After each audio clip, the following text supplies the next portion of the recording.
Prince లో శ్రీరస్తు శుభమస్తు sale వైభవం Vaibhogam March 19 నుంచి ఏప్రిల్ 10th వరకు.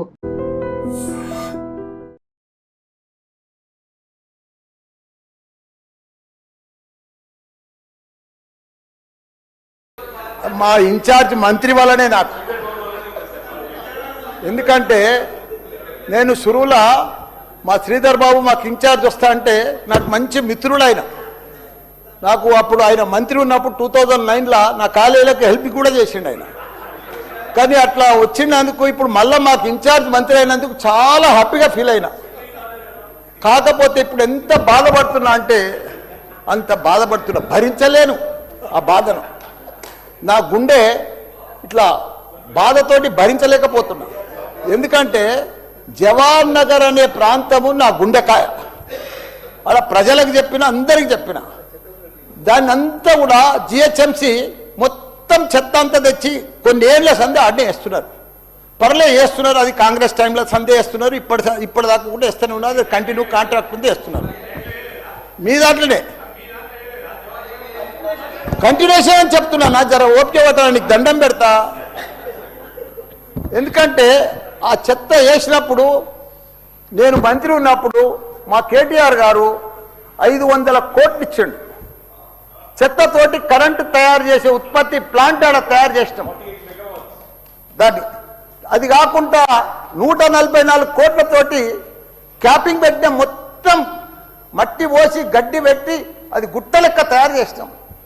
దానికి తోడు వర్షాకాలంలో అందులో వచ్చిన మురుగునీళ్ళు అంత వస్తే ఫిల్టర్ చేసేందుకు 250 కోట్లు ఇచ్చినాం వాటి ఎస్టీపీ. అంత బాగా చేసి అందంగా వాసన రాకుండా చేసినాం నా మంత్రి ఉన్నప్పుడు మా కేటీఆర్ సార్. అటువంటిది ఇప్పుడు 2 సంవత్సరాలు 4 నెలల సంది భరించలేము. కొత్త గుట్ట చెత్తకుండి తయారు చేసారు, కొత్తది ఒకటి. అది రోగాన బారి పడుతున్నారు. వాటర్ల పొల్యూషను, గాలిల పొల్యూషను, భూమిల పొల్యూషను, మురికి నీరు ఉండలేక 2 లక్షలన్నర ప్రజలు ఉంటున్నాడు. దయచేసి అన్నా శ్రీధర్ అన్న, నువ్వంటే నాకు చాలా అభిమానం, నన్ను పగబట్టకన్నా. ఎందుకంటే నా నియోజకవర్గం బంగారం అసుంటి, దేశంలోనే నంబర్ 1 అసుంటి మేడ్చల్ నియోజకవర్గం. దాన్ని తుకుడలు అచలం కుతలం చేసేది దాన్ని. ఇప్పుడు దాన్ని 61 గ్రామాలు ఉంటే, 3 మున్సిపాలిటీ కార్పొరేషన్లు ఉండే, 7 మున్సిపాలిటీ ఉండే. దాన్ని తీసుకుపోయి మొత్తం జిహెచ్ఎంసీ చేసారు. ఇప్పుడు 16 వార్డులు చేసారు దాన్ని. ఒక మోరీలు లేవు, రోడ్లు లేవు, డ్రైనేజీలు లేవు, కరెంట్ స్తంభాలు లేవు, ఏమీ లేదు. ఇంకా మారుమూలు గ్రామాలే ఉన్నాయి, పెంకిటిల్లే ఉన్నాయి. దాన్ని తీసుకుపోయి జిహెచ్ఎంసీలో కలిపారు. హైదరాబాద్ మస్తు డెవలప్ అయింది. కానీ ఆ జిహెచ్ఎంసీలో కలిపినప్పుడు, దాంట్లో కలిపినప్పుడు దయచేసి స్పెషల్ కేటగిరీ కింద జిహెచ్ఎంసీ చెత్త అంతా ఆడికే వస్తుంది. దాన్ని ఒకటి క్లీన్ చేసి మీకు దండం పెడతా. ఎందుకంటే అక్కడ నేను ఉండలేకపోతున్నా. నేను ఎందుకు వస్తున్నా, ఎందుకు గెలిచినరా ఇక్కడి నుంచి అని భరించలేకపోతున్నా. నేను శ్రీధర్ అన్న నీకు దండం పెడుతున్నా.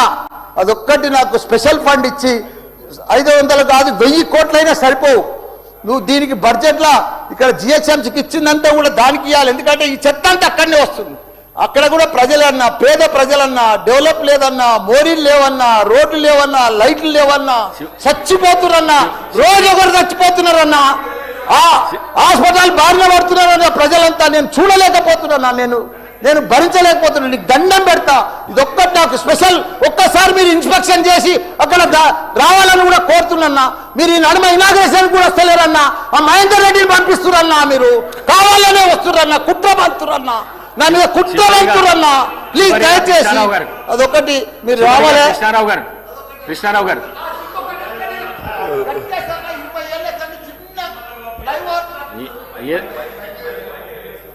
మైక్ లేకుండా సరే అన్న చెప్పేస్తా. చిన్న ఒకటే నిమిషం. చిన్న ఫ్లైఓవర్ 20 ఏళ్ళ సంది కడుతుండ్రు.